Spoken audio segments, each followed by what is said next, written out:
थी और family court की बदौलत अभी तक 3 मुलाकातें हो चुकी हैं। ये 16 को मेरी चौथी मुलाकात होगी और बच्ची जो है वो विलिंग है।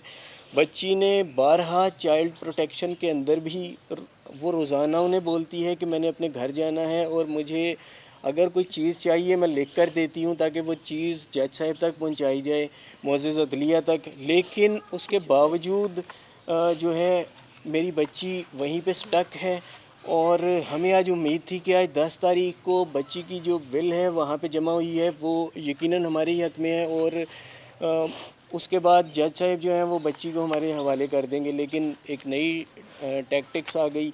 अनफॉर्चुनेटली जज साहब छुट्टी पे थे और उन्होंने जज साहब के ऊपर एक कि ये जज को तब्दील किया जाए, ये एक दरख्वास्त लगा दी। जो आपको बर्थडे विश की चीज़ें अदालत में भी जमा करवाई आपने उनकी तरफ से? जी बिल्कुल, मैंने सबसे पहले तो ये उसने कार्डबोर्ड के ज़रिए ये बनाया, मैं इसे दिखा भी देता हूँ। उसके बाद ये लेटर्स उसने लिखे जो कि ओरिजिनली मैंने जो है वो कोर्ट में जमा करवाए हैं और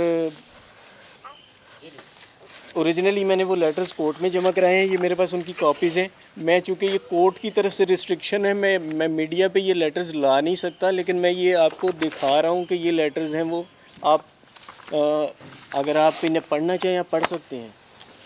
तो था क्या इशू? कुछ बच्चे ने बताया था कि इशू था क्या, किस वजह से उसको यहाँ से ले जाया गया उस वक्त? देखिए कुछ चीज़ें कॉन्फिडेंशियल है, मैं फ़िल वक्त उन्हें ब्रेक नहीं कर सकता। बेहतर ये होगा कि ये बातें बच्ची खुद आकर अदालत में जज साहब के सामने बताए।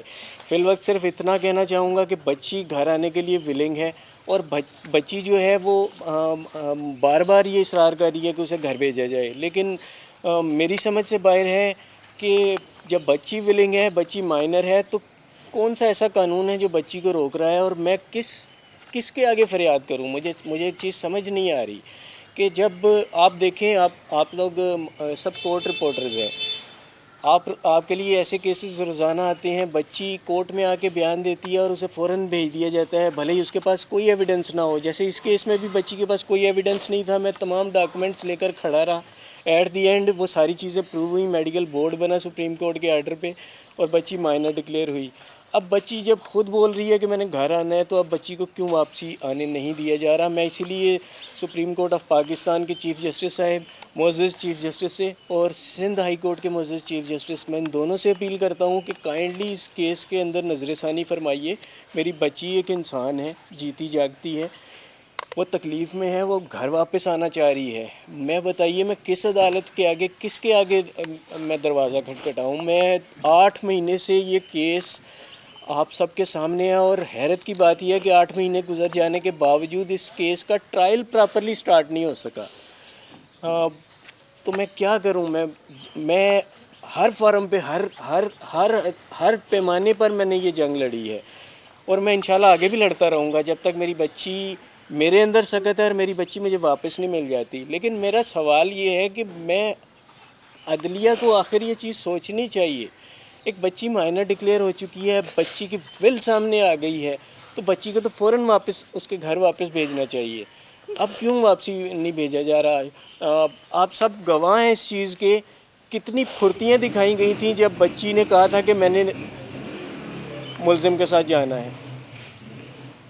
अब बच्ची 4 महीने से यहाँ चाइल्ड प्रोटेक्शन में है और मुझे मुसलसल हर मुलाकात में ये बोलती है कि मैंने घर आना है बाबा। और मैं इनसे भी रिक्वेस्ट करती हूँ चाइल्ड प्रोटेक्शन वालों से, उसके बावजूद उसकी मेरी नहीं सुनी जा रही। तो मुझे ये बताइए मैं किसके आगे फरियाद करूँ? पाकिस्तान में अगर किसी माँ बाप की बेटी के साथ ये अलमिया पेश आ जाए तो वो बच्ची की कस्टडी कैसे हासिल कर सकते हैं? मुझे सिर्फ ये बता दिया जाए। डॉक्टर्स ने विजिट किए थे और डॉक्टर ने क्या सजेशन दी और विजिट में क्या कुछ हुआ? देखें बच्ची से आपकी मुलाकात भी हुई तो उस बारे में बच्ची ने क्या बताया? जी देखें, डॉक्टर्स की रिपोर्ट अदालत में जमा है। उसके अंदर भी बच्ची ने यही बताया है कि मैंने अपने घर वापस जाना है। मैं यही बता रहा हूँ, मैं यही अर्ज़ कर रहा हूँ कि ना सिर्फ ये लेटर्स, बच्ची की चाइल्ड प्रोटेक्शन की विल, जो डॉक्टर्स की रिपोर्ट है उसके मुताबिक भी यही है कि बच्ची अपने घर वापस जाना चाह रही है और उसके बावजूद ये डिले टैक्टिक्स एक जुल्म है एक इंसानी जान के साथ, एक बच्ची के साथ। और ये किसके सर पे है, किसके कंधों पर ये चीज़ जाती है। मेरा सवाल आप सबको मेरे बुलाने का मकसद सिर्फ ये है कि मुझे ये इस सवाल का जवाब चाहिए कि ये आखिर जो बच्ची के साथ जुल्म हो रहा है, अब जो जुल्म हो रहा है वहाँ पे रख के कि बच्ची अपने घर आना चाह रही है और उसे आने नहीं दिया जा रहा, तो ये किसके सर जाता है।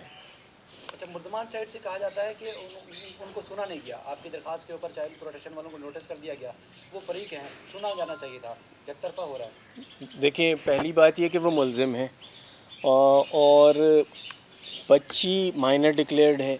बच्ची अगर ये कहती है कि मैंने अपने माँ बाप के पास जाना है, तो मेरा नहीं ख्याल कि मुलजिमान का उनका सुनना जाना कोई बनता है। इसके बावजूद केस कोर्ट के अंदर है और इसकी तो ये तो जस्ट नोटिस हुए हैं, इसकी आर्गुमेंट्स तो इसके आज होने थे, तो आज आर्गुमेंट्स होने थे और आज उन्होंने ये दरख्वास्त लगा दी जो कि उनके दूसरी साइड की क्रिमिनल माइंड को क्लियरली शो करती है कि उन्होंने क्राइम किया हुआ है और उन्हें अब अपने क्राइम के शो ऑफ हो जाने का डर है और उसे छुपाने के लिए वो सारा ये डिले टैक्टिक्स और ये सारा प्रेशर क्रिएट करते हैं। अदलिया के ऊपर भी मोसेस जज साहब के ऊपर उन्होंने जिस तरीके से एक धौंस डालकर ये किया है ताकि जो मोसेस जज साहब हैं अगर वो फ़ैसला सुनाएं तो वो हमारे अगेंस्ट सुनाएं, जो कि सरासर नाइंसाफ़ी है। मैं इसलिए आप सब लोगों को यहाँ पे जमा किया है कि मुझे ये बताया जाए कि मैं क्या करूँ। बच्ची मेरी मेरे साथ वापस आने के लिए तैयार है, वो